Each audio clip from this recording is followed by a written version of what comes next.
Hello students, आज हम पढ़ेंगे क्लाइमेट चेंज के बारे में। So I hope you are ready with your pen and paper. So without wasting much time let us start this video.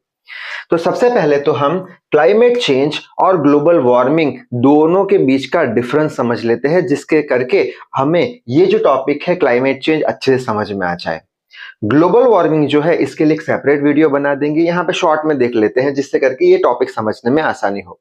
Global warming जो है उसमें हम सिर्फ और सिर्फ एक ही पैरामीटर कंसीडर करते हैं, किसका? एनवायरमेंट का। यानी एनवायरमेंट के सिर्फ और सिर्फ एक ही पैरामीटर को कंसीडर करते हैं जो कि है टेम्परेचर। जैसे कि हम बोल देंगे कि ग्लोबल वार्मिंग के कारण हर साल 0.8 डिग्री सेंटीग्रेड जितना टेम्परेचर अर्थ का बढ़ रहा है, तो उसे ग्लोबल वार्मिंग बोल देंगे।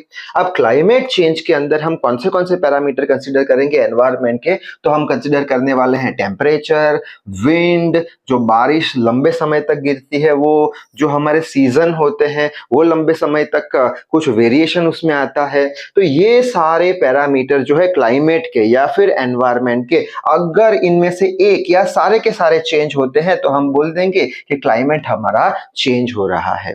जबकि ग्लोबल वार्मिंग के अंदर हम सिर्फ और सिर्फ एक ही पैरामीटर चेंज होता है उसकी बात करते हैं। यानी कि क्लाइमेट चेंज के अंदर ही ग्लोबल वार्मिंग आ जाता है, उसके अंदर ही ग्रीन हाउस इफेक्ट आ जाता है और उसके अंदर ही ओजोन लेयर डिप्लेशन आ जाता है।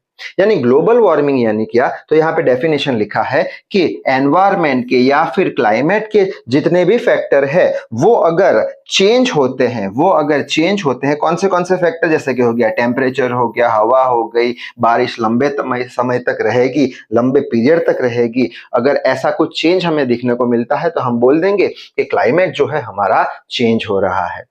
अब क्वेश्चन आएगा कि क्लाइमेट चेंज होने के कारण कौन से हैं, क्यों क्लाइमेट हमारा चेंज हो रहा है? तो फर्स्ट रीजन लिखा है कि जो सूरज की इंटेंसिटी है वो चेंज हो रही है, यानी सूरज की गर्मी बढ़ रही है, इसके कारण क्लाइमेट चेंज हो रहा है। नेक्स्ट है कि जो पेट्रोल और डीजल है वो बहुत ही, जिसे हम फोसाइल फ्यूल बोलते हैं, वो बहुत ही ज्यादा मात्रा में जलाए जाते हैं। क्यों? व्हीकल्स बढ़ रहे हैं, इंडस्ट्रीज बढ़ रही है, तो ये सारे जो फोसाइल फ्यूल है उनका यूजेज भी ज्यादा हो गया है। इनके कारण क्या होता है? हवा का प्रदूषण होता है। तो बोल देंगे कि ये भी एक कारण हो गया क्लाइमेट चेंज का। ठीक है। नेक्स्ट आता है डिफॉरेस्टेशन यानी जंगल को हम काट रहे हैं, जंगल कम हो रहे हैं।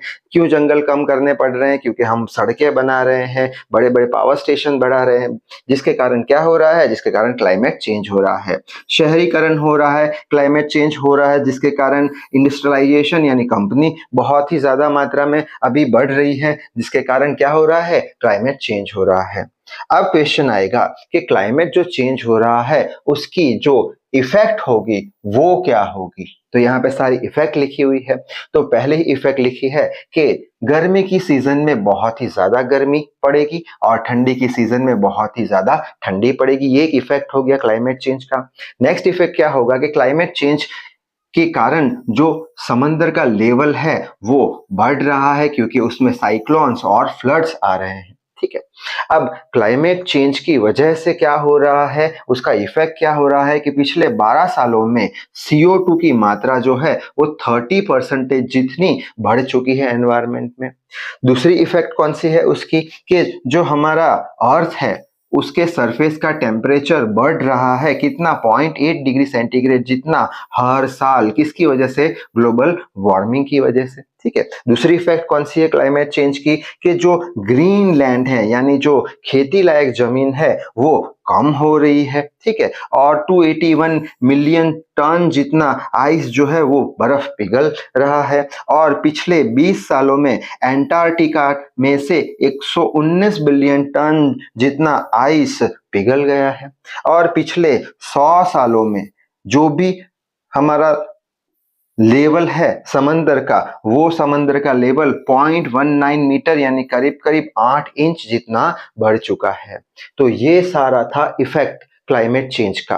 तो यहां तक एग्जाम में लिख के आने पर हमें फुल मार्क्स मिल जाएंगे। तो इस वीडियो में बस इतना ही। नेक्स्ट वीडियो में हम ग्लोबल वार्मिंग के बारे में पढ़ेंगे। तो तब तक के लिए read hard, work hard. Thank you very much.